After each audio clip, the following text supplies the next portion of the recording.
Good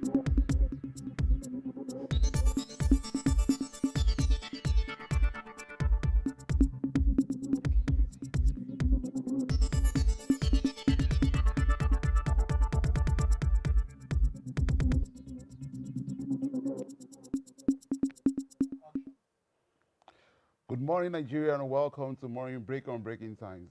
I am Ikoku Chidozie Kimba, bringing to you politics around the country today, and we are on here with. Ijoma Uba. We have a lot of stories to discuss today, coming from the one-party system, call for one-party system by the ruling party, and opinion heads are all on it, trying to chew, bite, and regurgitate.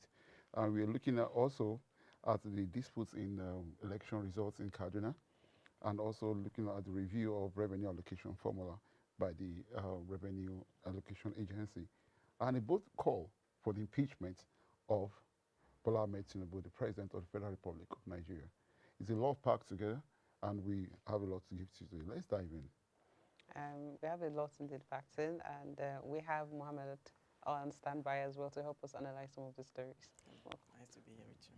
And on entertainment, we also have Serena standing by to give you all about the celebrities, the lifestyle, and all we have about entertainment and the foreign scene too. So going forward, let's look at what some people are talking about concerning the political scene right now, the one-party system. Is it feasible? I mean, nothing is impossible. I think everything is feasible. Nothing is impossible. I would say. When you say nothing is impossible, that seems like a Nigerian narrative, though. Yes, but we're already, realistically, we're already moving towards a one-party state as it's now. I know that someone like Aswaju will like a one-party state, and it is, if there ever was a time that we'll have it, it will be now. However, it says it is for unity, but you cannot force unity on people. And we have to think back to where we're coming from the time when the military was in power and how we had a uniparty system then and why we have the multi-party system today. It is so that we have dissenting voices, we have opposition. And for me, it looks like this talk of one party is just to silence opposition. If we have a one-party system, there are merits and there are demerits. For one, continuity is a big deal. That's something that we haven't seen in a lot of, it's been a challenge. It's been a challenge, really. When one government stops and the other government, especially if they're coming from an opposing party, exactly. Yes, if they come on board, they start entirely new project and we see the previous projects abandoned. So that's one thing that a one-party system can ensure, doesn't come up again. However, I feel like there's going to be lack of innovation. They're going to not really do as much, no effort. I don't think on the long run it's going to help us. Lack of accountability too, we can't hold them accountable. So these are all the issues that come up when there's a one-party state. And I would say that it benefits the politicians more than it benefits the people, really. I think this is a very sensitive issue, judging that Nigeria actually thrives more on multi-party system. Yes. Looking at 90 parties already registered with the INEC, and we are talking about where everyone wants his voice to be heard, your opinion to count. And looking at it from different regions, different cultural perspective, we don't think we actually differ in what we want, but we differ in what we want others to know about us.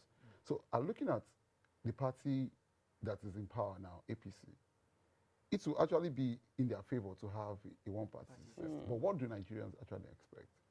Well, personally, I think the one-party system issue came up due to the present circumstances, like Ijoma mentioned. The fact that, there's a lot of domination going around, in states, in the local government. One party, if the particular party is in power, they tend to occupy almost all the major seats and the positions of power at all levels. So I think this is one of the reasons why people are not thinking of pushing for the one-party system. And like you said, it is going to favor the party presently in power. But then there are certain things we have to look into. For example, other places where the one-party system has taken place and how successful was it? Like, what was really the outcome? And would we really want to replicate that kind of history within us? And also to point out, you mentioned, the cultural differences that we have here in Nigeria. Nigeria is vast, with different cultures and background. The countries that have, simulated or tried this one-party system, like Nazi Germany, China. China, Cuba, there is something you can always see in common with them, the cultural unity they have. They don't really have that differences that we have here in Nigeria. We have a lot of different cultural backgrounds with their own rule, with their own not party system, with their own leadership structures, before the colonial era, and then now they were practicing democracy. So that cultural differences actually still seeps into the way their leadership goes and carries on. So I don't think it's something that we should start pushing for right now. We're not in that unified state. And also the issue of, checks and balances that the multi-party system, gives. Going for a one-party system, thinking is going to be the solution is not it, Even if we feel like the multi-party system is failing, there is still a reason for checks and balances, because I believe the fact that we have elites in different parties, they are able to keep themselves check, even if we, the commoners, are not being able to keep the leaders in check. Yeah. I think the fear here is actually the fear of the political scenario turning to a kind of dissenting voices are being stifled and becoming an authoritarian kind of leadership, whereby opposition are not able to, the checks and balances we're talking about. So when we are looking at it from this other perspective, whereby we're talking about the coalition, other parties, the Labour Party, are not buying into the coalition. Yes. We have the obedient movement pushing their so-called Peter Obi not to join the coalition. And we're also talking about the fragments of other little parties which actually are going to come 2027. Yes. But if they are weak mandates and they are weak opposition, it only favors the ruling party. Sure. And in where it has worked, we know exactly what it has led to. We have only one man calling the shots and only one party calling the shots. Yeah. It descends into anarchy at a point in time. But now we have parties and we have countries already departing into dictatorship mode in Africa already. Yes. Do we think if we go into the same trend as one party system, are we not calling for the ability to step in? Yeah, because, looks like you said, I believe the one-party system negates the whole idea of democracy. Leaving power in the hands of just a few and then one person calling all the shots. I feel like that is not something we're ready for, we should be okay with. And concerning the issue of coalition, people, smaller parties coming together, to form that strong force. We can see how that has worked before in the past. The coming of Buhari during the CPC, he was in the CPC political party, they failed.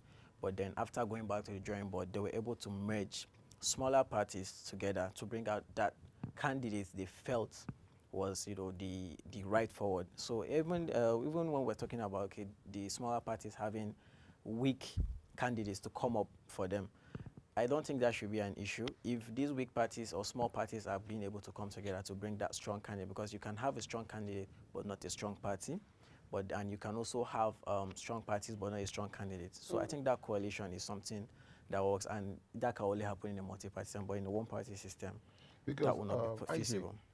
He mentioned China, he mentioned Germany. Yes. This actually one-party system brought about development that's pushed down to the people.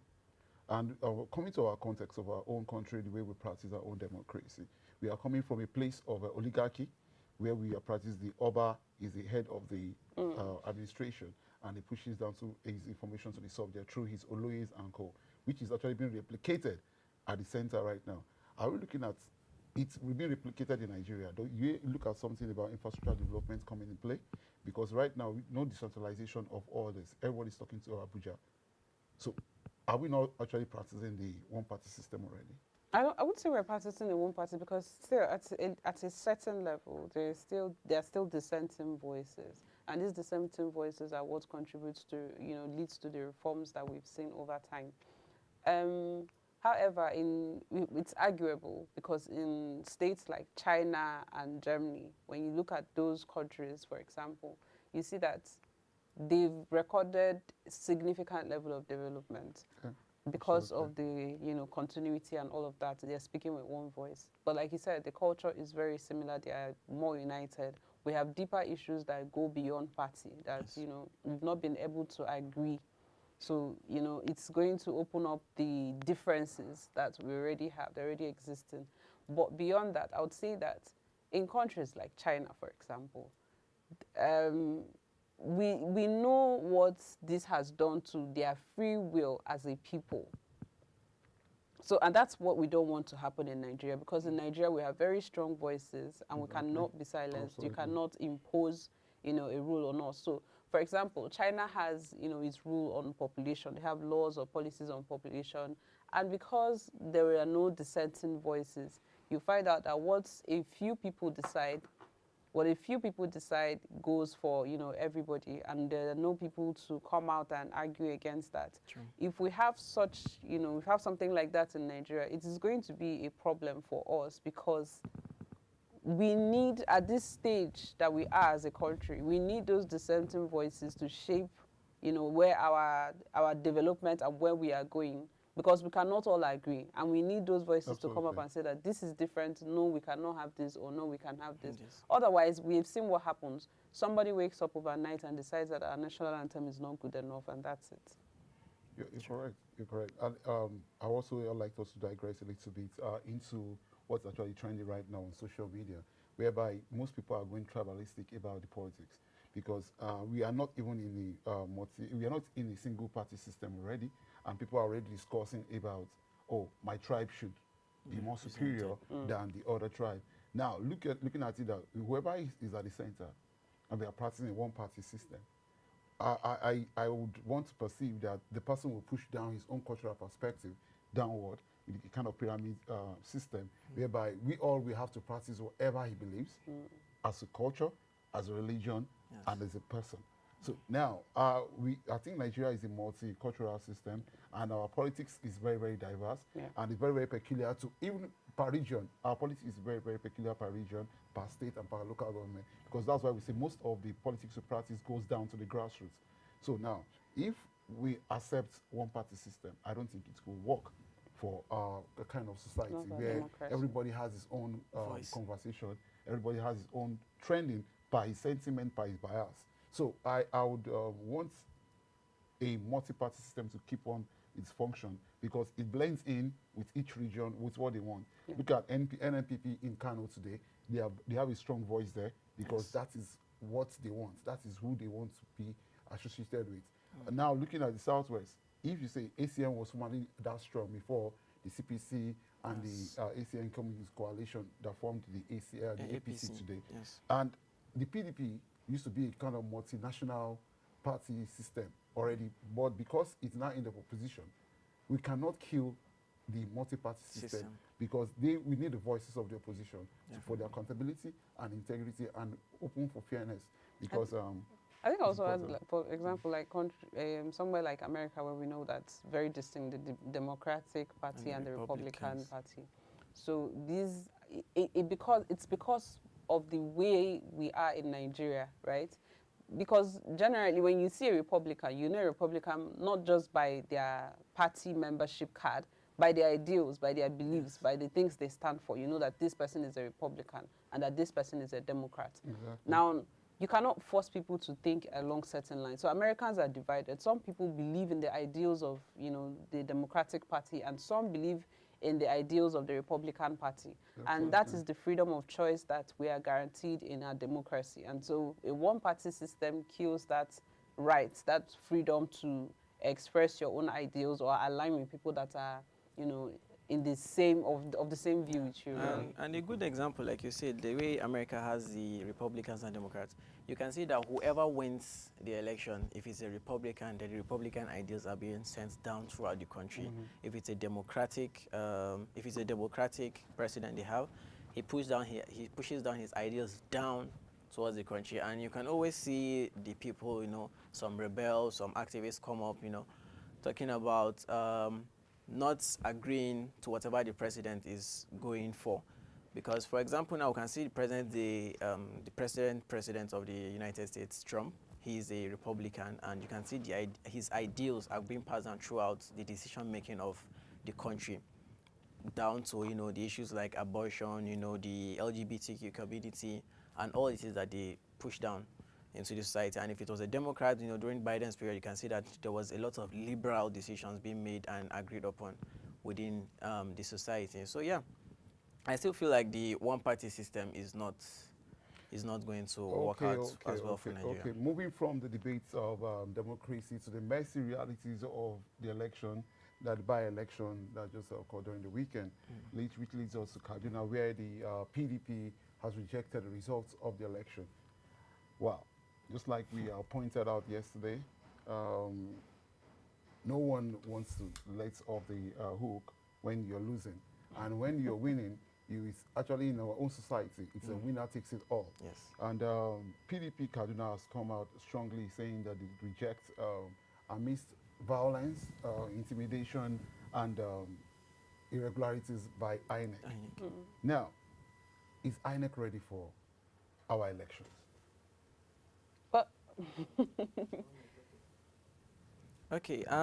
Well, like you said, from yesterday's discussion, we delved into the issues of how ready is INEC, what have they been doing after every election, how do they prepare, like what are the changes they make. We have been hearing similar issues, network issues with the Beaver system, issues with security, issues with coalition of the results, people saying, okay, we were there, we saw this, we saw that, and then this is it. And then we see after every election, there are people always saying go to court, and people actually do go to court, but then what is the result at the end? So I don't know whether INEC is ready or not for 2027. It's still up to them. We've seen just these recent by-elections. I don't know what to say. We're still hearing the same issues. Some people even comment to social media to make threats, without fear of sanction or the law. I don't know what is going on about that. Looking at the results, when a particular party wins a particular seat for the by-elections, going towards maybe states like Kaduna and other states, when a particular party, say PDP, wins in this particular state or this particular seat, this particular House of Reps, House Assembly, and then you hear them being silent. To them now that's free and fair. And then APC comes up and says there was electoral malpractice and whatnot, there was rigging. And then when it's the other way around, APC winning a particular seat, PDP comes out. So is INEC actually being free and fair, or are there actually still issues we're having over here? Yeah. I like the direction you're taking the story, but I would also like to ask the questions that political parties are asking. Is INEC actually ready to investigate and potentially bring a kind of order to the reruns whenever we have these reruns around around the corner? The by-election is just like a rerun. So, and we are having ourselves being prepared for 2027. So looking at it from the angle of integrity, trust from the people, which has actually created apathy, a long-standing apathy from the electorate.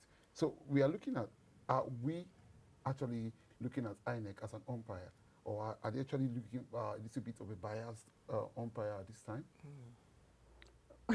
Well, I'm going to start with a joke, right? I know that recently I was listening to something, I was reading something rather, and then they were, said a couple of people had defected to a particular political party, and then somebody said remaining INEC, to officially defect. So, and it's sad because that's the way a lot of people see INEC now, and INEC is supposed to be independent. So INEC is supposed to be independent. Yeah, I also strongly believe on that, the independence of the INEC. The INEC is supposed to be an independence body, they are being tasked with that sole role and responsibility of making sure the elections are free, the elections are fair, I don't know, their readiness, it always seems like, okay, INEC is always facing, or, they're tilting towards a particular party whenever the elections come up. The issue of people feeling like the INEC is no longer independent, is dependent on a particular party, it's actually an issue of concern. Yeah. It is. And I like what he said when you look at when in one state APC is rejoicing, and that's exactly what we saw with the by-election. Yeah. In one state APC is rejoicing on the one hand, on the other hand PDP is rejoicing, and And you see the thing with anywhere that any political party loses, they call out INEC. So INEC is bearing the brunt. You would think that for an organization or for an agency that is bearing the brunt of these things, that they will do better, you know, in trying to make sure that there's a transparency, there's a level of transparency. If we bring it down to Kaduna, for example, I mean, we're looking at the results here. We see Chikun Kadru local government, for example, with 34,580 votes to APC against 11,491 to PDP. Yeah. And which you know that widespread vote buying, yeah. and voters Well, no, it means that APC won in that local government. But the interesting thing is that this is the first time that the All Progressive Congress will be winning in this, you know, local governments.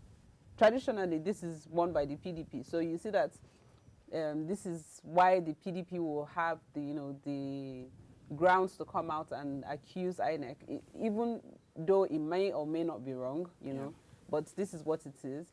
And it poses a bigger question for us, you know, if political parties with all their powers, with all of their, you know, are the ones that are alleging that, you know, this is going on, then what does it mean for the common man who just goes out there to cast his votes? If there's this level of distrust among the political parties, the ruling class, then it means that there's a much bigger problem, and then there's no hope for the people who are just a much bigger problem, because it's also cast aspersion on the 2027 election already, because people are already saying, are we going to have a free and fair election, or are we going to have an election where the umpire has already decided the winner? Because when the umpire becomes a player, now it leaves us to ask questions that are very, very critical to the fundamentals of democracy.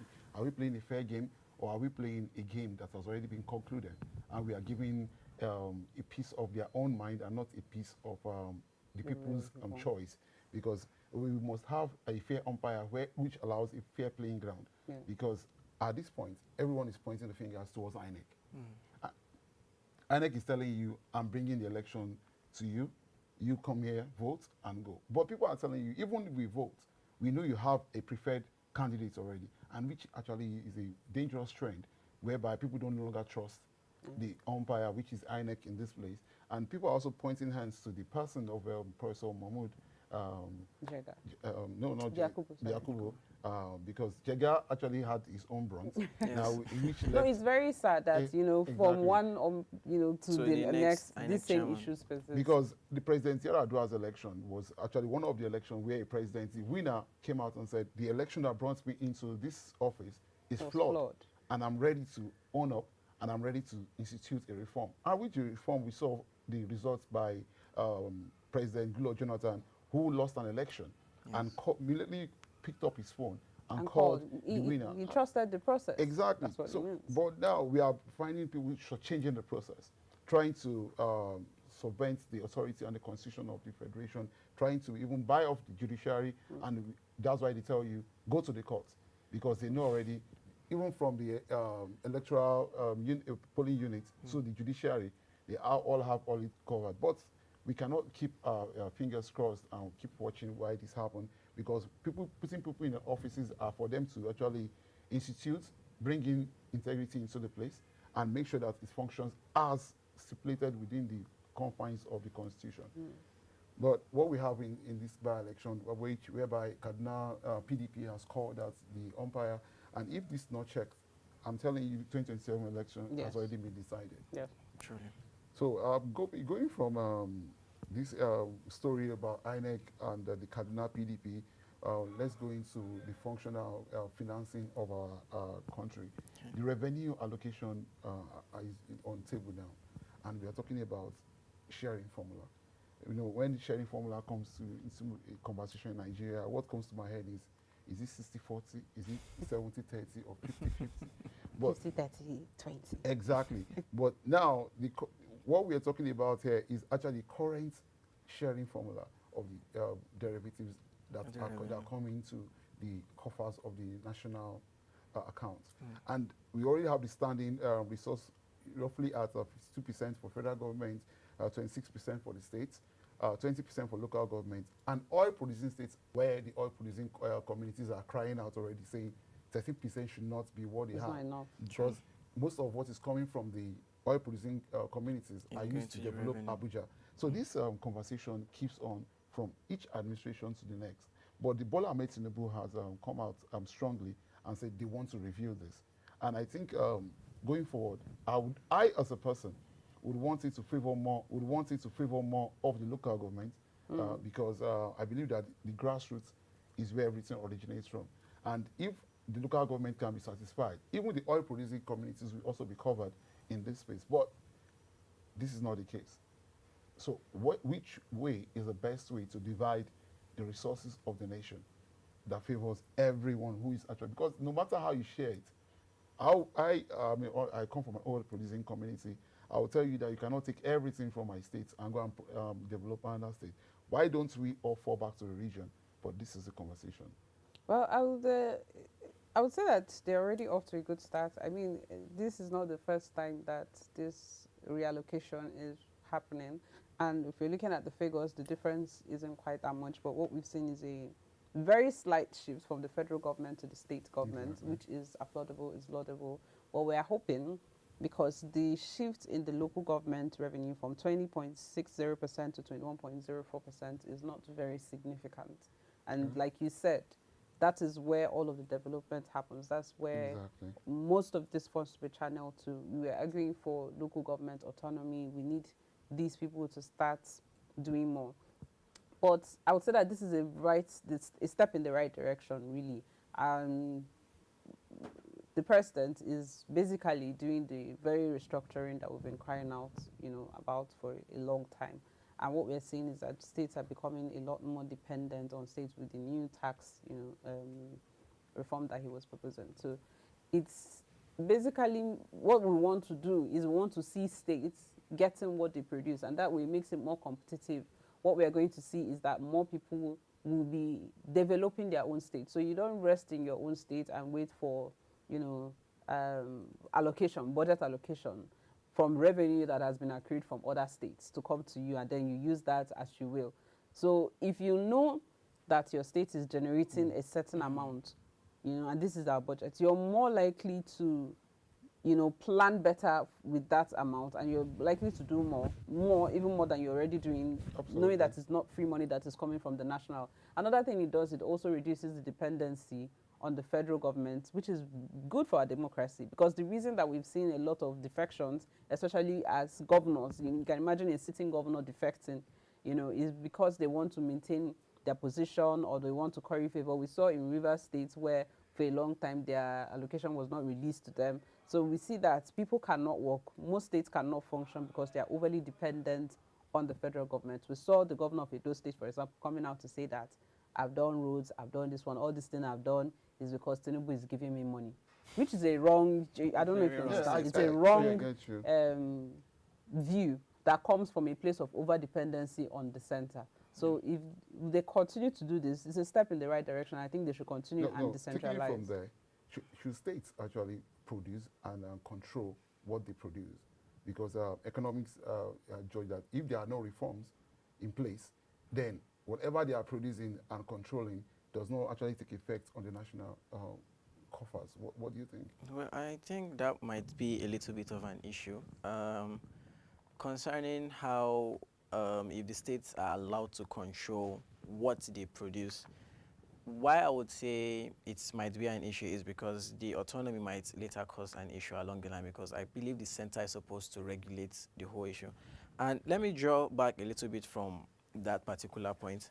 I will speak on the fact of no matter how the revenue allocation is being carried out, there will always be, a bit of foul play or a feeling of bias in the allocation. For example, where you mentioned oil producing states feel like the percentage given to them is not as much as what they feel they deserve, and then that their revenue is being taken to other places. I feel like if these revenues are actually being utilized properly, for example, you can see, let's say, by landmass, if we're talking about the oil producing states and let's say some states in the north, if we're talking about sharing this revenue, if we're taking these revenues towards this particular location, for example, taking revenue from oil producing states to the north, and there's an actual developments there, like these revenues are properly utilized, I feel like this oil producing state might not cry foul, because even their own people can now move towards these particular states, to get jobs, to, properly help build this, because there are opportunities there.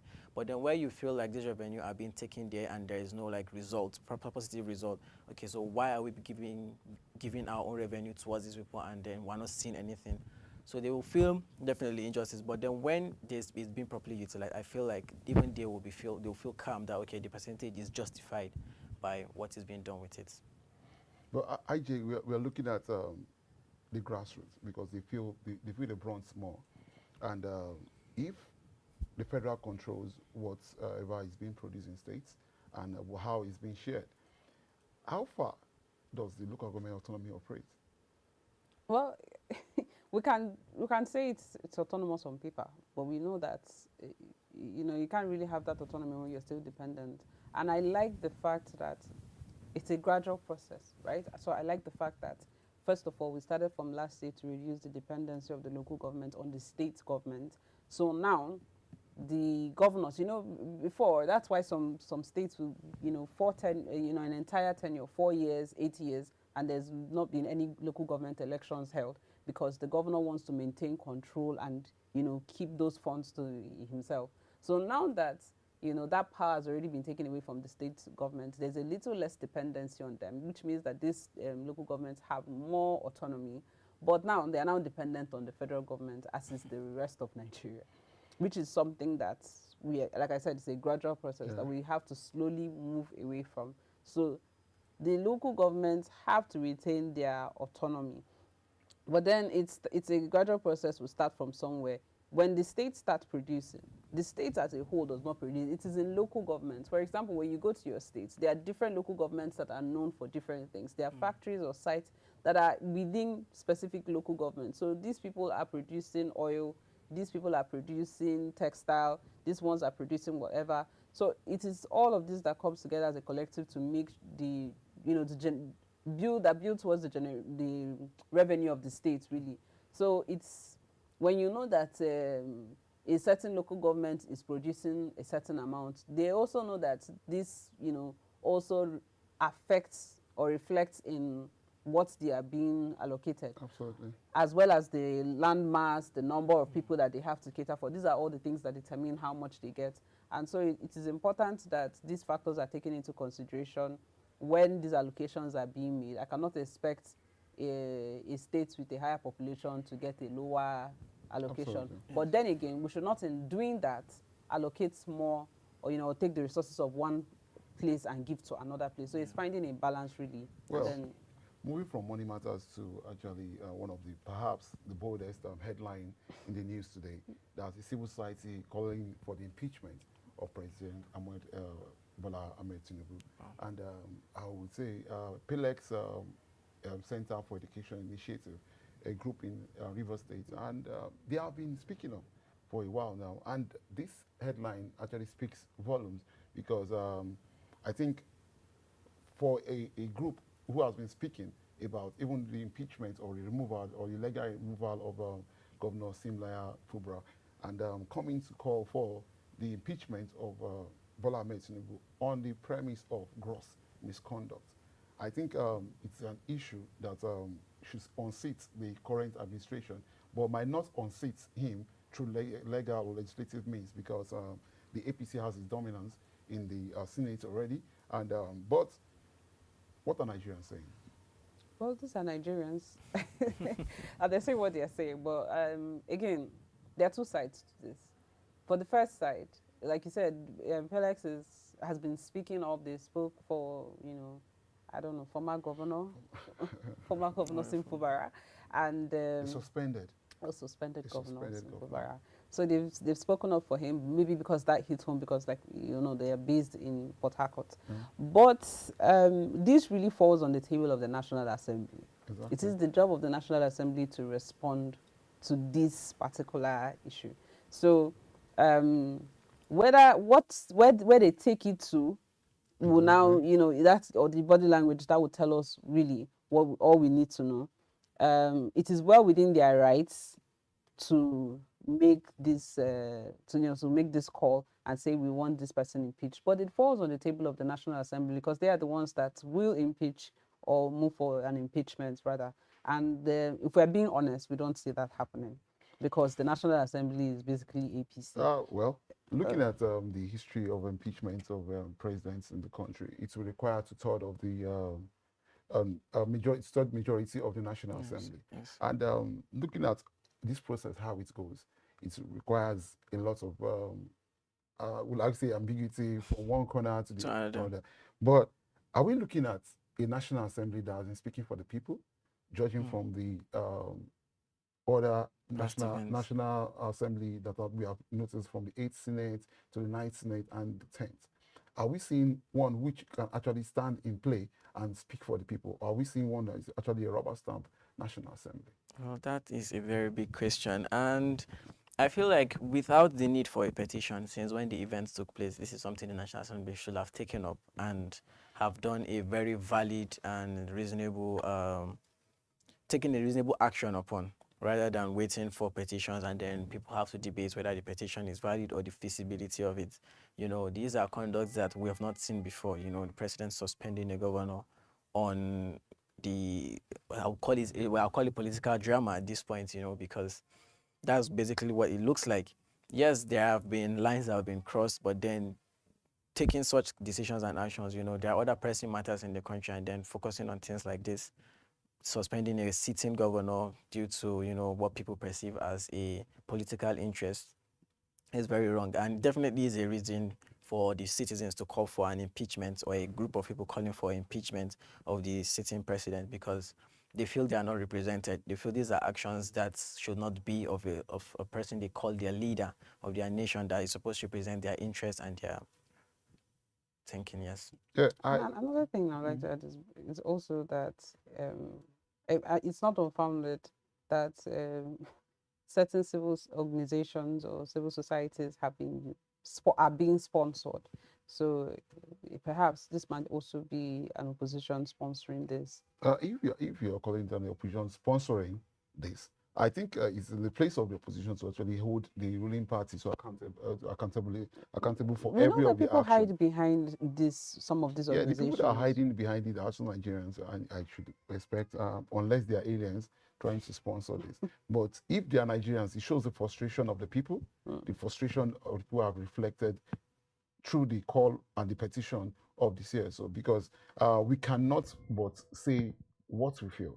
Yes. When we feel it, because Nigeria is for everybody.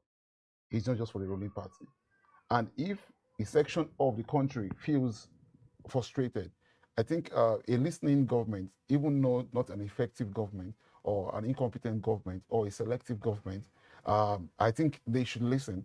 And that's where the National Assembly comes to play.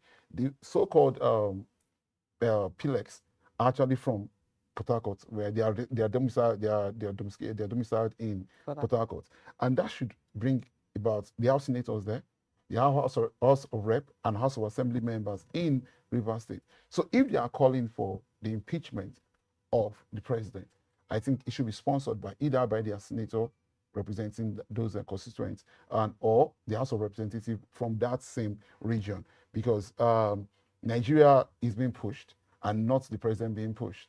Because at this point in time, Nigerians are speaking through the voice of the CSOs. I don't know what you think.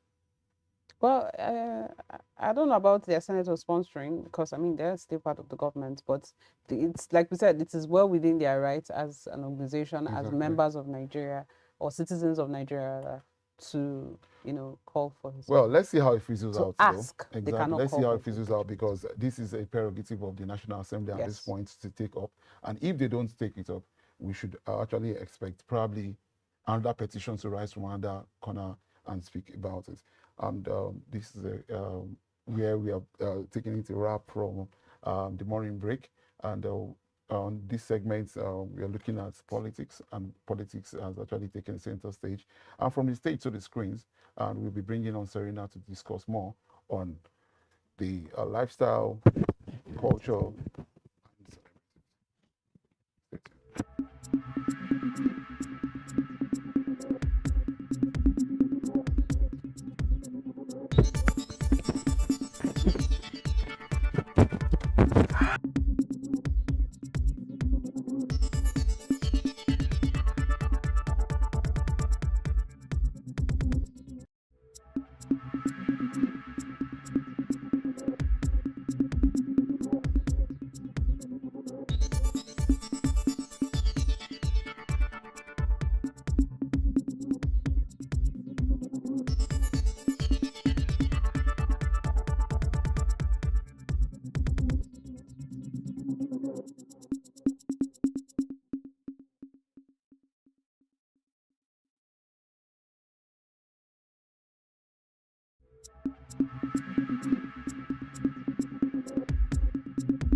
Welcome back to the morning break. We're moving quickly to the entertainment sector, all the segments, and we have Serena in the studio. How are you doing, Serena? I'm fine, thank you. You're Hi, welcome, Serena. Kimba. Hello, IJ. Hi.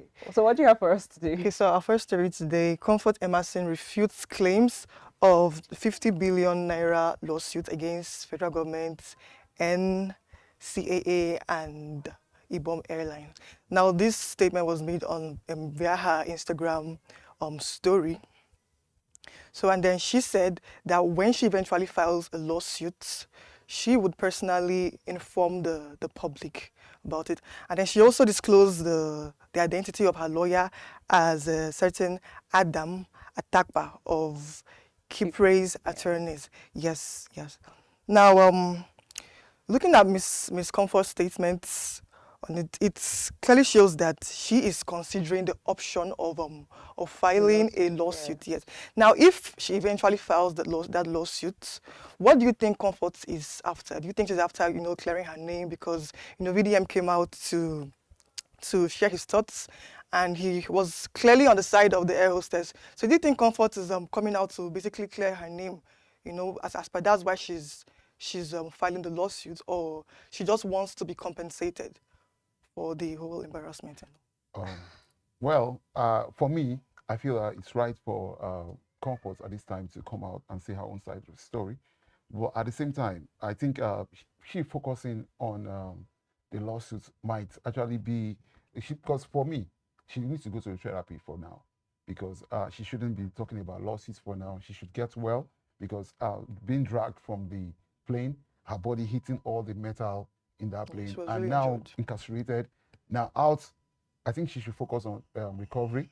Then we can talk about lawsuits later. I think, and it's also good that she came out to dispel the rumors about her actually filing that lawsuit, because it goes a long way to speak about her person. Because I think she wants to first focus on restitution, then forgiveness, and probably she might consider the lawsuits in the long run.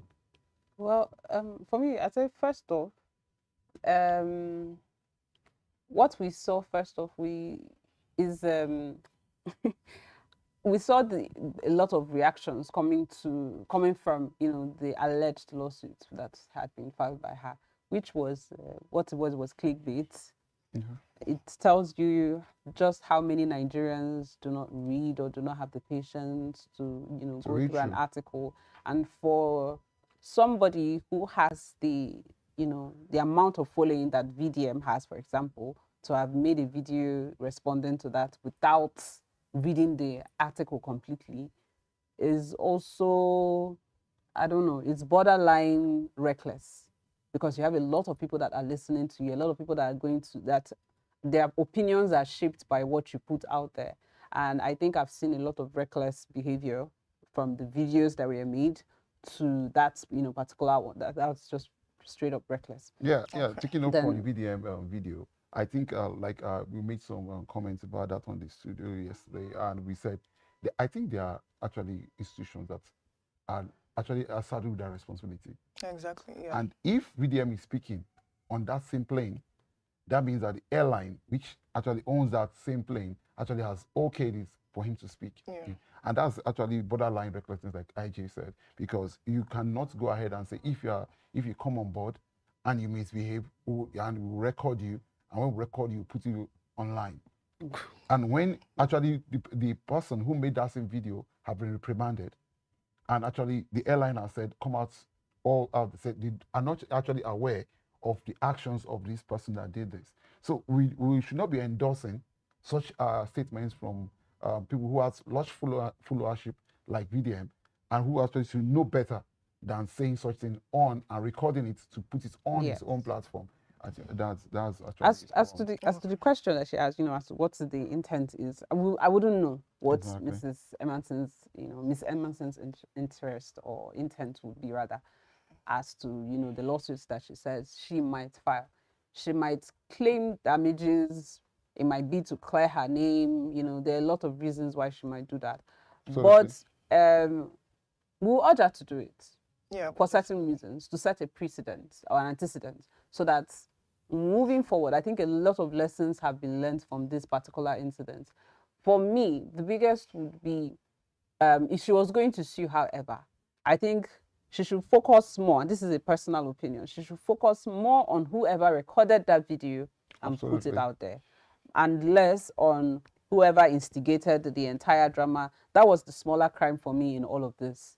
The larger crime was recording her, in that state and putting it out there, because like we know, the internet never forgets, and that kind Yeah, of damage exactly. can never, there's no amount of money that she gets that is ever going to be enough, to Yeah, because that enough to pay for that damage, exactly. really. Because listening to her Yeah. video, you listen to her video. Yeah, I saw Comfort's Yeah, video, and yeah.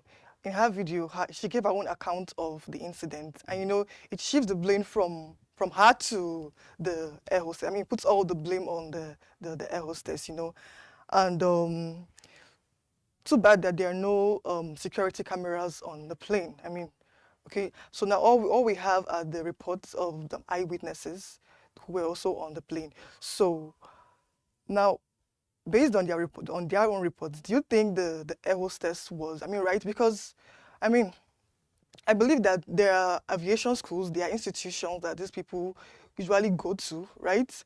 That usually trains them for the job. So is it that? So what could it be? Is it that she didn't attend those? Yeah, yeah. It actually borders on what training the airline actually puts into their staffs, because every staff of every airline actually goes through a process. And the school of aviation, which you're talking about, is actually where you learn the ethics and how, when you come to an organization, you also learn the ethical disposition that every hostess has to display on every airline.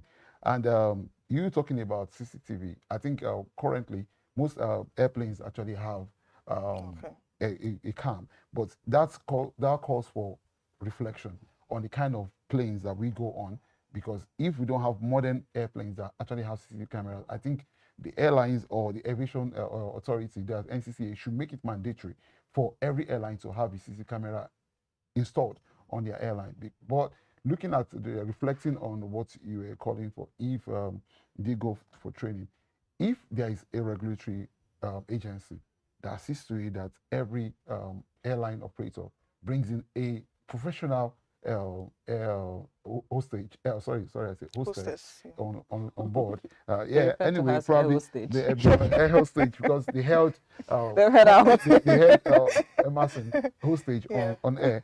So I would say, going forward, the NCCA, the aviation sector, needs a total overhaul, because we cannot keep embarrassing ourselves on a global stage like this, because we saw the mail picking up this news and airing it the next moment they saw this video, and you could see the professionalism that came from the outside media.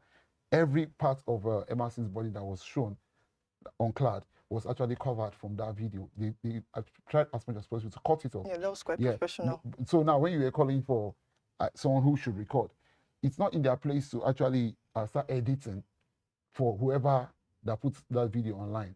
So if Emmerson is going to sue, she knows who to sue. I would also say, like the question, I've seen the videos, right? I've seen her story, her own side of the story. Everybody says we've been waiting. We've been Well, waiting for our yes, own side of the the story. story, yeah. Yeah. And one thing is, on a flight like Ibom Air, you know that you have at least 200 people thereabout on, at least 200 people on air. Maybe not all of them would have witnessed this incident, but a good amount, enough to tell you which side of the story is right or wrong.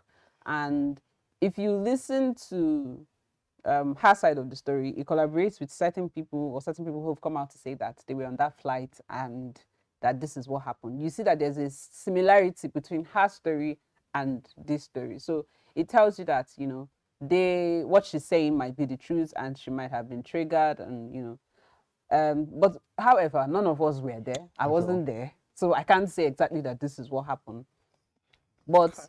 what we do know for sure, and I say this from experience, is that, okay, I'll say that what we know for sure is that, there was an altercation between them. And I honestly do not believe that the air hostess would have, untriggered, for no reason, lashed out at her or done, there must have been some sort But of. can that be justified?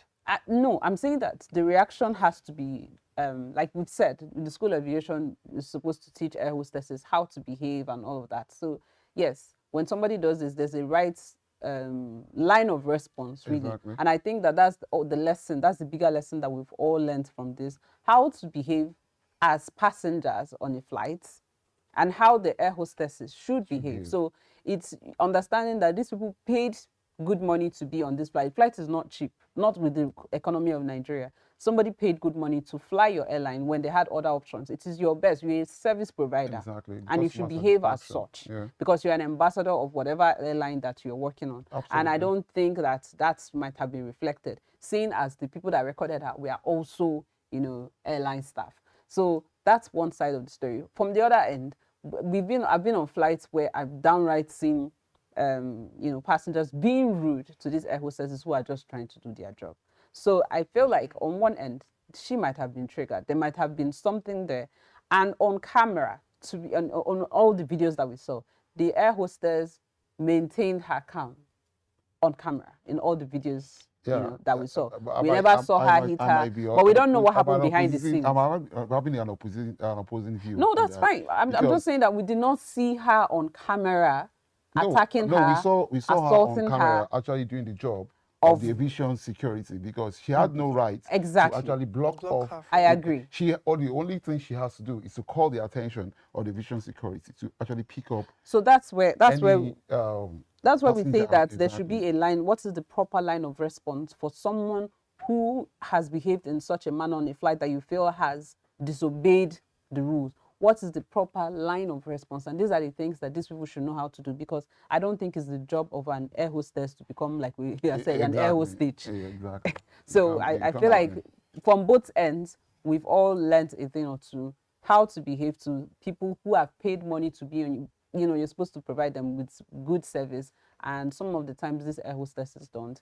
And some of the times we as passengers need to be more cautious to these people as well. Okay, moving on to our next story. Actor Jim Ike claims that a single mother cannot raise a boy into a proper man. Yeah, now this was during a recent interview in Accra, Ghana, where he stated that every mother needs the support of a man, needs a male present in order to raise her boy child. So my question is, what is the role of a man, you know, in raising a boy? Yeah, what is the role? What is it that a woman can't do that a man can do better? Okay, that the society thinks that a man can actually do better. What is the role?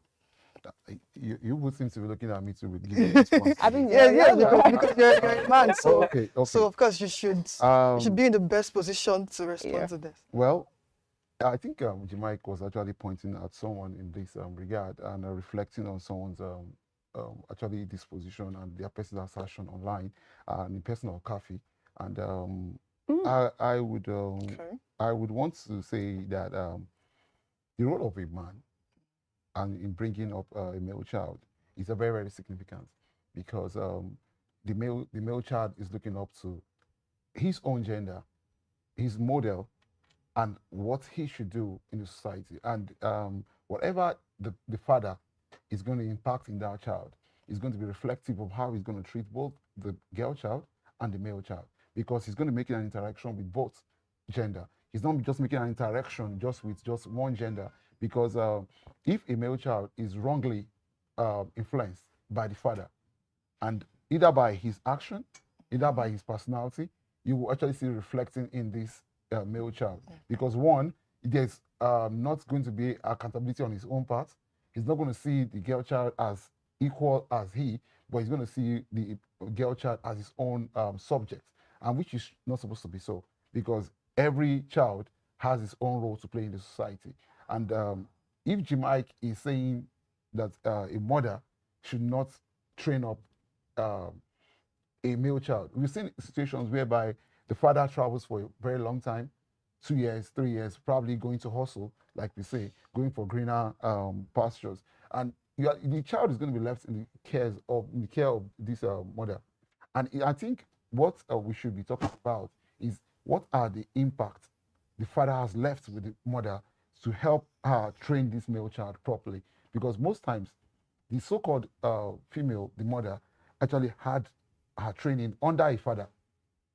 So unless she did not actually live with her father, or she lived also with her mother, all true, then we can say she's going to be passing the message from the mother to the male child. But now every female go through a unit of a family, and that family is going to impact both from the father and the mother are impacting on that female, which makes her to become an adult female before she comes up with a child. So that child is going to be trained by someone who has been under the auspices and guidance of a male and a female, the father and the mother. So I don't think we should just reflect on it, on how a mother would train, but what training does this mother have to be able to bring up a male child to become a proper man? I think I was disagreeing with you when you Yeah, I started could see to that. yeah, Okay. but I think somebody said once they turn on ring lights, people just forget themselves and Oh. they start talking. And I Okay. think that's the classic case of what must have happened to Mike. Single mothers and most single mothers, or some single mothers, are not single mothers by choice. That's the first thing. Yeah. Some are not single mothers by choice, and in all fairness to them, some of them will rather be, train their children, raise their children as single mothers than raise them with abusers or, people that are violent or, certain sort of behavior. So a woman who has chosen, for example, to raise her boy by herself as against raising him around a rapist or a murderer is going to raise a better son. That's one. Okay. Then as to the argument that's why I said I'm not sure where I'm sure he had examples and that's his own truth. Yeah. So we can't negate his own Yeah. truth. Of But course, however, I'll say absolutely. that every child needs both parents. It's not a gender or anything. Every child needs both mother and father. The girls need their fathers to show them how they should be treated by men. Yeah. They learn how they're supposed to be treated, watching how their father treats their It's their mother. mom. Yeah, exactly. In the same way that a boy learns how he should treat women by watching his father treat his mom. So it's it's both sides. And then the girl learns how she's supposed to behave towards her husband, whilst watching the way her mother does the same. And unfortunately, I would say unfortunately, a boy grows to learn how his wife is supposed to relate to him based on how Unfortunately. it's That is because some unfortunate. women have raised the bar so high, But a new child they'll do. there's a And so you concern here too. expect whoever is married to do, and then when you say my mother, Yeah. my mother used I to, you picked a must- cue from what she so- was just saying. My mother must train you before. Exactly. both Yeah, I parties picked a should cue involve from in what you're raising a saying child. now. Because one, what in a situation where there's a broken home, Okay. and we grew up with some families where they actually had their mom already been divorced even before they grew up to 5 years old, and they had to be trained by another mother. Okay. Now, we have this our reality in our society. Most people believe that no other mother can train a child to the best of the ability of how the mother would train up her own child. So now she will only impact in that child the knowledge she wants that child to actually understand and come up with. But in a situation where the father stands firm and say, "This is my model, this is my principle, and this is my laid down principle for this family. This is how I want my children to be modeled, because I don't want them to deviate from this. This is how our culture and tradition should." Because I'm looking at where different cultural perspectives actually are playing out here. We have the way the Igbos want their children to grow. We have the way the Hausas want their children to grow. But in all, the model for a society is actually what we are looking at here, because we cannot be using the model of Jim Ike for a proper man to be the model for every other male child in the whole of the country, because every home has a father figure in it. I also like that a father figure should not necessarily be, and when they say single mothers, I know they're referring to single parent homes. Yes. But that single mother has male figures. She could have her own father with the grandparents That's of the basically what child. he's saying. She could have her brothers, her cousins. She may have male figures around her That available she to trusts. Yeah, but the place because of the let's biological face- no, father let's should not be- be displaced No, there. no, I'm just saying because we don't know the circumstances. Okay. I'm saying let's face it. As women, I cannot teach a man how to be a man as a woman. Absolutely. That's the honest truth. 100%. I cannot, as a woman, teach. I don't know anything about being a man, so I cannot teach a man or how to be a man. Yeah. But then that's why you have family. Some of them, their husbands die. Okay, the difference is that we refer to one as widows, but they are essentially single mothers. They're single mothers. know, Even a so, widow yes. can be a single So mother. for whatever reason, some people are in that position that they have to raise their children alone. I'm saying if you need him, there's some times that you see that, the boy child responds more to men, to the authority for men than to, as women. But it also reflects how we are as women and how we are able to let certain things go. I think you're debating into genetics here because if a man speaks to a man, they say a man will understand.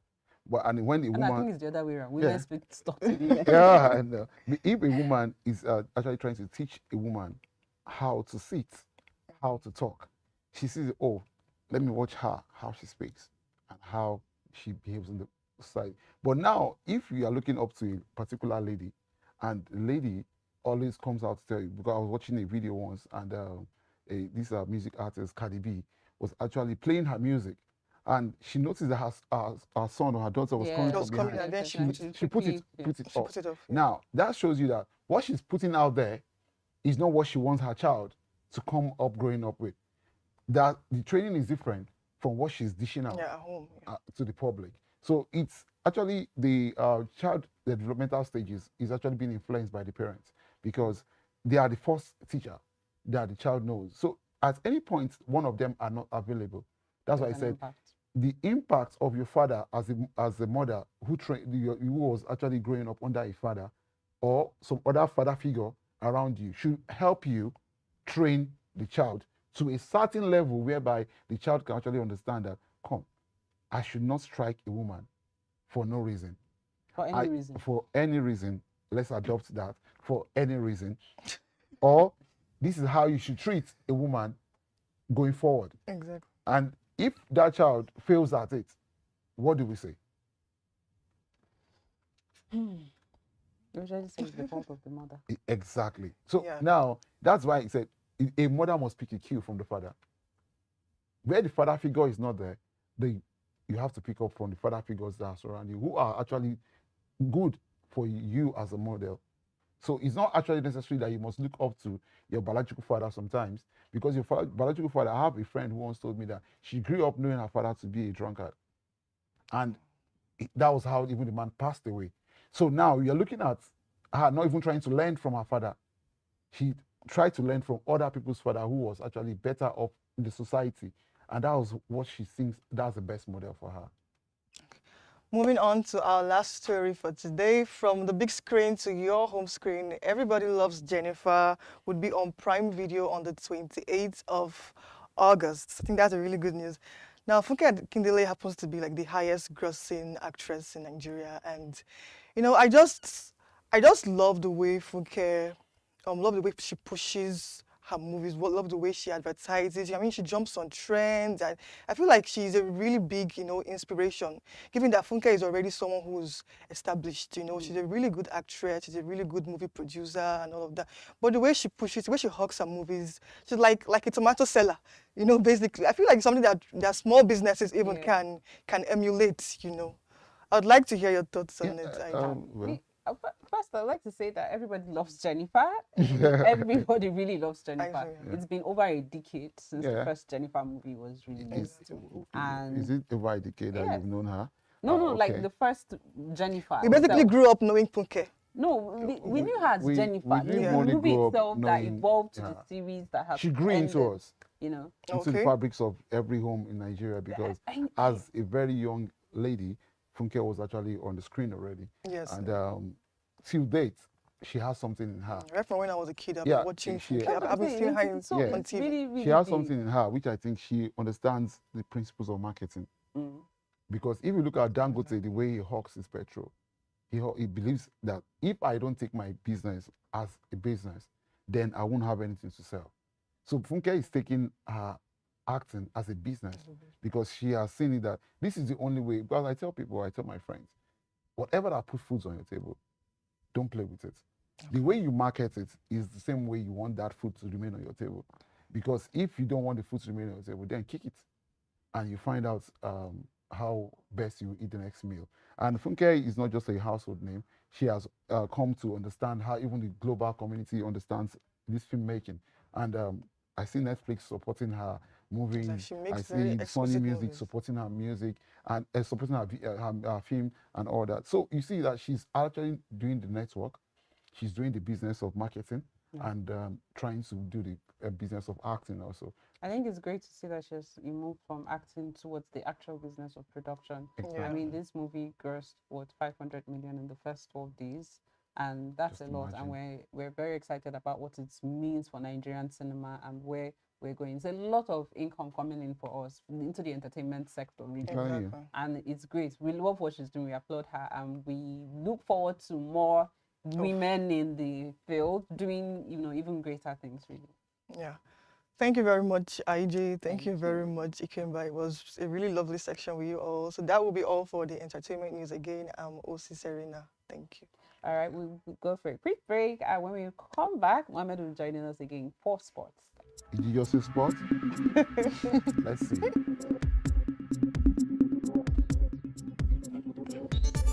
Sharp, sharp, sharp. Huh? Was it okay? You score How that do I, one. how do I? You will still ask me, it's okay. You go. I'm hungry.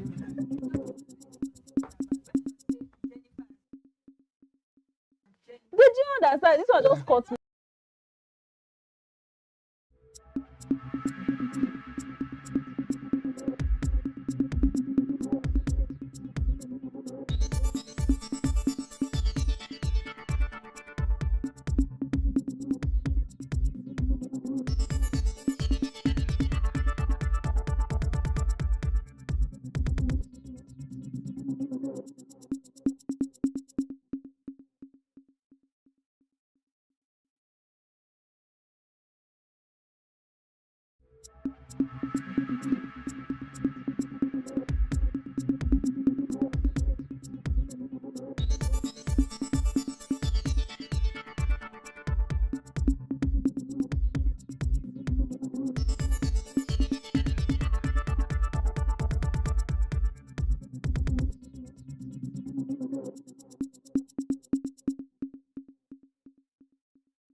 Welcome back to the morning break. We're here live for the sports segment, and Mohammed is here with us. Mohammed Abbas, like I call him. Mohammed Abbas. Yeah.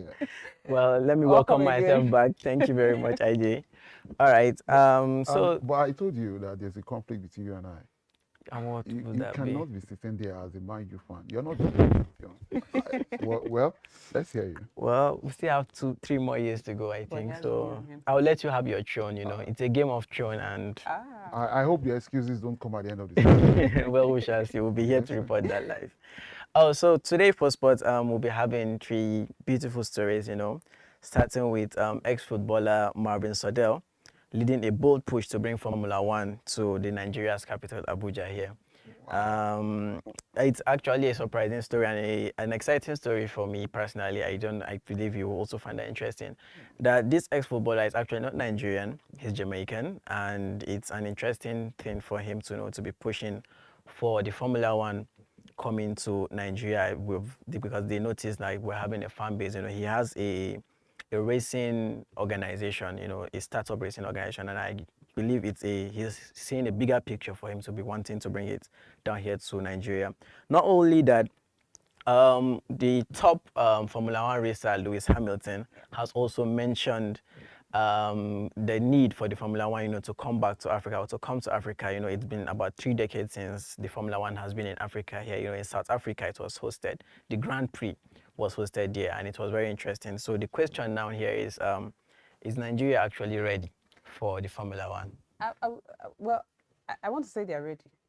Okay. I mean, we had $100K each for the Tigress, Super Falcons. So I would like to say that we're ready, but are we really ready? Because that involves a lot. We have to have racetracks, and there's a lot of infrastructural development. I don't know if we are ready, and I don't want us to start and then you know, create a kind of a substandard racing Experience. track, you know, Yeah. that people, because these are people coming into Nigeria, Yeah. and more importantly, because it goes beyond just creating that racing track or creating this stadium or, you know, the venue arena for these races to take place. It opens up a lot for businesses, tourism. You know, there's a lot of things that happen. So people can sell food, people are going to be lodging, people are going to come from all over the world. Absolutely. And we don't want to expose them because it now has to also, we're looking at a lot of insecurity across Abuja. I mean, just a month ago, thereabout or so, one of the vehicles belonging to the National Defense was stolen. So you can imagine. That's big. Yeah, so That's a huge one. That's That's a that's huge a one. insecurity at its finest, Yes. if you will. And we don't want people to come into Nigeria with that kind of notion that this is how, and this is our capital city. True. So if we are going to do this, it goes beyond, you know, building a beautiful arena for this racing to take place. You have to ensure that the security of these people, you know, they have to ensure that the security of everybody coming in is, you know, they are protected. Nothing is going to happen to them. They will come and they will go. We also have to make sure that none of the, you know, drivers will be stripped naked on the flights. There are so many things that we have to. Yeah. You so know, many people, things. everything has to be, you know, top notch so that we don't end Definitely. up embarrassing ourselves. Yeah. You know. Well, going away from the theatrics, I actually want to say that I'm really happy about this news, and I will tell you why. Because 3 days ago, I read on papers and on social media a trending news about two individuals who actually placed a bet of 30,000 naira to raise each other, and they ended up the whole occupant, or unfortunately, the whole occupant of this vehicle died, and they also killed two bystanders. And I think this is a very welcome development and a platform for youths to see themselves where they can actually push all this adrenaline into. And I think we should be talking about training and the retraining. And the IG mentioned something very, very critical, infrastructural development. And for me, it's not about infrastructural development. I think about maintenance a lot, because I think Nigeria is lacking in that maintenance culture, because we have the National Stadium, which is just behind us. And if you go in there today, I remember when this stadium was built, I visited also the one in Akwa Ibom, and I can tell you that just supposing the two of them, you can see the decay that keeps occurring, and nobody is maintaining them. There are no allotted budgetary, I don't know, budgetary allocation that are actually catering for this, or are they just being built, and every time when there's an event, that's when we think that, oh, it's time to quickly make the adjustment, like our normal culture, whereby when the day the president is coming to your state, that's when you find out people are beginning sweeping, mopping the road, Last minute arrangements. and trying to do all sorts of things, because it goes all beyond just a racetrack, because the business of F1 is not just a business of one person. We must open it up to everyone. And I just talked about insecurity. We must not play with insecurity at this time, because we have foreigners who are going to come in. We already talked about Lewis Hamilton. You know what it means for his brand as a person coming to Nigeria to run this. And Abuja, being as it is, the Jai Road is having a lot of racetracks on it already, because of people doing it every weekend. I think they will have to move away from those major roads where road users are actually going to be, because the racetrack is not where it's open for every other road user. Because I'm looking at we protecting Nigerians, making name from this, and actually making our own impact, landmark impacts, whereby Nigerians are becoming like Lewis Hamilton, you know. Yeah, true. Yeah, like you mentioned, you know, the Formula One sport event is not a small platform. You know, when we're talking about when they go for the, you know, the Grand Prix finals in Italy, in Monaco, you know, the kind of rich, I'll call them rich, you know, the celebrities that go, they are fans of this sport, you know. You hear people with yachts securing an entire yacht just to see a few seconds of cars just passing by, you know. Maybe Tiwa Savage will find. Yeah, she might find her. So maybe her man might come and pick her up here in Nigeria if the Grand Prix comes here, you know. It's actually something that is having a positive move, you know. It's having a positive audience, because the chairman of the National Sports Commission here, Shehu Diko, has been already in discussive terms with Martin, about Marvin Sodell, about the bringing the Formula One down here to Nigeria. And, we already have a notable fan, because I remember when this talk first started, a lot of memes came up on Twitter, because people were making a caricature of our present situation. Like, okay, I remember one saying Lewis Hamilton being stopped by police, being harassed, or Lewis Hamilton being shocked that a gala seller was running past him, in his fast car. And those cars are going 200 kilometers an hour, and those kind of, and talking about bad roads. So these are a lot of infrastructure development that the government has to do, to make sure that they can accommodate something as big as the Formula One. So yeah, it's actually a positive development. And then moving on, Iga Swiatek's privacy moment at the Cincinnati Open into the world of tennis. This is not too much into sport, but also touching on paparazzi. At the Cincinnati Open semifinals, she defeated Elena Rybakina, and she gestured for a camera operator to stop filming her because she was about to change, So like, where is the line, where is the ethics, where are the for camera operators, for things like this, even though they're celebrities at the open event? I wouldn't even say it's just camera operators, right?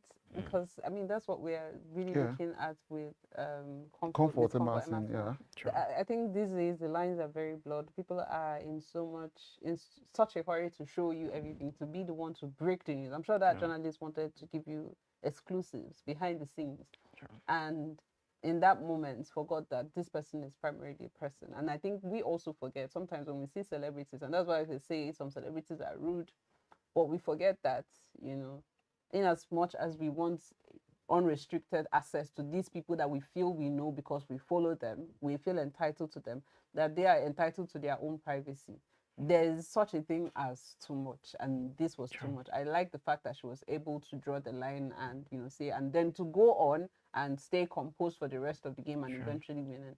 That's something that I really admire. Well, I really don't have much to say about this because I think as a journalist, a photojournalist, you should know when to draw the line. Sure. And because privacy is a very serious issue, because even when you talk about invading other people's privacy, this is what actually we're talking about. Sometimes you see even celebrities trying to smash people's camera because there's a place they don't want you to come into.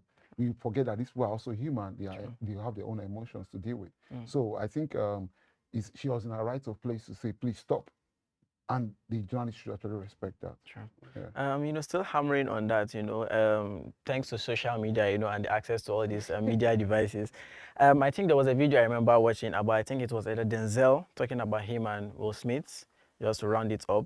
He was telling Will Smith about the issue of how TV and, the stage play is a different platform. But then I think we'll round it up on that. And then moving to the last topic, Nigeria shines in Ghana with young track stars. The treasure was almost Sivwe, sorry if I'm not pronouncing that name properly. She struck gold at the Ghanaian athletics meets. Even though she's a 15-year-old and she's actually making huge strides. Previously, she was denied the opportunity to participate in the U18, the CAA U18 and U20 combined African Athletics Championship due to her age, because it requires a participant to be between the ages of 16, 17 to qualify for the under 18. These regulations are actually there because of health concerns, risk of injury and stuff. So, and it's actually very commendable. But then now she has been given the platform of unrestricted an opportunity, to present herself, and she has actually now succumbed to the age is just a number. Age is not a barrier for her. She used it to fuel her energy, even though she wasn't given an opportunity to perform before. Now she has been able to. So, well, I'm really happy that our young stars, talking about the female gender here, are doing the country proud, from the football scene to the basketball to the track. And we must also give more female to participate in this, because I think more academies should be opened by those state government, local government. Like I could remember when I was actually one of the media aides to one of the then governor, I remember him building local government stadia in each of the local government, 27 local government. And this actually prompted more female people to come around to want to play in the sports, participate in the sports. Yeah. I think this is a welcome development for Nigeria to look into. Yeah, it's beautiful. It's beautiful. No pun intended, but not too young to run. So Yeah. I'm happy that she took that and that she has done it. I mean, there are so many 15-year-olds that are On sports and developments on the sports world with you, Yeah, IJ thank you and very Ikemba. much, Mohammed Abbas. Yeah. Like I feel I famously call you Mohammed Abbas because I like that name the way it sounds. And we are moving on now to financial news, whereby IJ will be throwing more light on what we have for you today. Okay, so we have two stories on finance today. We'll just take it quickly because I see we're running out of time. Um, our first story today is the federal government, urging Nigerians in diaspora to bring investments back home. So the federal government wants Nigerians that are living in diaspora basically to come and invest in the country. And as we know, it's not a terrible thing. It's not a bad thing because um, at the end of this year, by December 2025, NGX will be hitting 100 billion from 43 billion just 2 years ago, which is like more than 100% increase. So it means that it is viable, and Nigerian stock, it's growing really. There's a market for it, and people should invest. But beyond that, beyond this obvious, call to come and invest and seeing that it's viable, there are certain issues that make it difficult for people that are outside to come and invest. One, power, security, policies. These are all things that that pose challenges or pose threats for people to come and invest in Nigeria, not just Nigerians in diaspora. So I like, what do you think the government should do to help beyond urging people, beyond calling for people to come and invest? What do you think they can do to make this better? I'll just start with you, man. Okay. Well, what I would say is it's not just about urging or requesting or demanding, in this case, the Nigerians in diaspora to come and invest in the situation of country. In the first place, there is a reason they are not here. There is a reason they are Nigerians in diaspora. There is a reason they moved out of the country, to try and build something for themselves. So even though, yeah, I feel like a patriotic citizen owes that much to the country, to come and invest, to try and build your own country, because there is no place like home. I feel like the government shouldn't just request. They should actually give them a reason why they should be coming back, because they have seen how is a working system, or what a working system does to the work or labor. That is the reason why they have been successful out there. You understand? So I feel like the government should actually give them certain reasons. These reasons include, good roads, stable electricity, security, the things they are actually getting there. So when you're coming back home, you don't start comparing that, okay, I was able to get this out there and I'm not getting that as much as home. When, let me use an example. If a dog is being well fed outside and is not being properly fed at home, you would definitely see the betrayal. I don't want to call it betrayal, but there's a likeness that it will have outside than what it has out in back home. Yeah. Yeah. So I feel like they should. You have to first fix home before you request for people I outside to agree. come in. I Yeah. agree. Before you have this. So we take our last story for today. The United Bank for Africa, UBA, has secured a 5 billion naira facility for MSMEs. So it's a 9%, it comes at 9% interest rate with a 3-year tenure, maximum loan amount of 5 million each for individuals, and 3 months moratorium on the interest. So you don't have to start repaying until 3 months. And, they are calling for eligible businesses to visit any UBA branch to get started. Obviously, there are some requirements, but this is really open to different sectors: green, the green initiative, health, education, and they are particularly focused on women. I know we've seen Tony Elumelu with TEF doing a lot to empower entrepreneurs and to make sure that these things are, these businesses are growing. Now, knowing what we know about MSMEs and basically medium and small scale enterprises are what drives the economy with job creation, revenue. They're generating a lot of revenue for us. I know this is a laudable effort, but I have a question, and maybe you can round up with this soon as we're out of time. How accessible are these kind of schemes, laudable as it is? How accessible are they to the people that actually need them? I'll speak from a place of personal experience, and because I've had an encounter with record. We call him Dr. Tony Lumelu because he's actually a hidden doctor in the financial sector because he has been training and actually been empowering also because I went through his boot camp and you could see where he gave $5,000 to every participant in that program. And I tell you firsthand, there is 25% actually allotted to women alone, the female entrepreneurs in his business model. And this coming from UBA, I can tell you that categorically that this has his shadow all over it because I can see MSC, MSA, that's small and medium small enterprises being his core. Yes. Because he always says the TOE way is you trying to build from the small seed capital to the tree you see out there that drops its own seed and starts growing for others. And particularly talking about the financial inclusion for women, and I'm really particular about that, and I'm going to tell you firsthand again. I'm going to follow up this story and see how it goes because we must actually accept something as a society. Our women are very, very thriving, and they actually been helping our economy grow because basically my grandmother out there understands economics even before you talk about the Tony Lumelu because she understands that if she buys, saves, and rebuy again, and try to save again, she's growing her little economy in her own space. So I also take up the saying that if you grow a woman, you grow a community. So, and this is a place of saying, let's keep up this that is going on.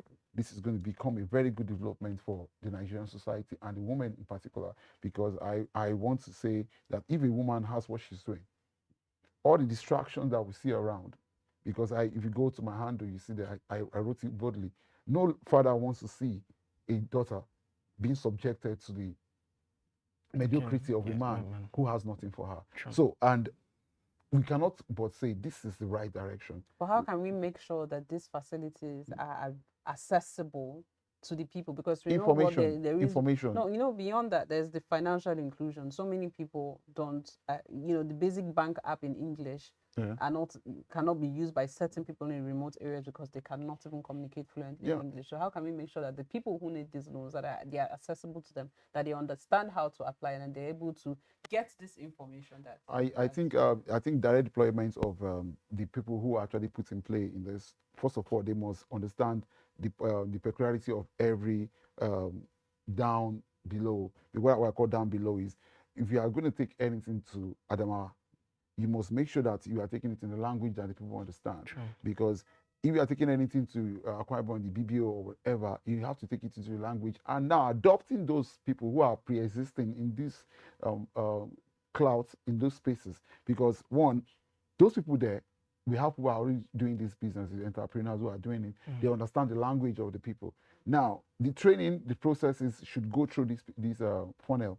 Because if we go through the basic professional ethics channels, we will see what we call a break in information. That's why I said information, because the information must be passed clearly and that you're giving them money and they're injecting it into what they feel is best. But no, we have what they call fast moving products where they need to quickly put in their funds, recoup their investment and be reinvested again. So this comes with the right information in the right languages, because what I speak in the Southwest is not what they speak in the Southeast. What they speak in the South is not what they speak in the Northeast. So now we must decentralize how we do this functionality, because one, this is a very laudable idea, but it can become a non-laudable idea if we don't do the right thing, because the language, the information must be right. All right, that's all we have for you on finance for today and on the morning show. Yeah, I think we have to call it a day because we are actually wrapped up and we are all ready to go. And we say thank you for watching. I remain Ikoku Chideze Ikemba. And I remain Abbas Mohammed, or as Ikemba says, Mohammed Abbas. Join us again tomorrow morning break on Breaking Times.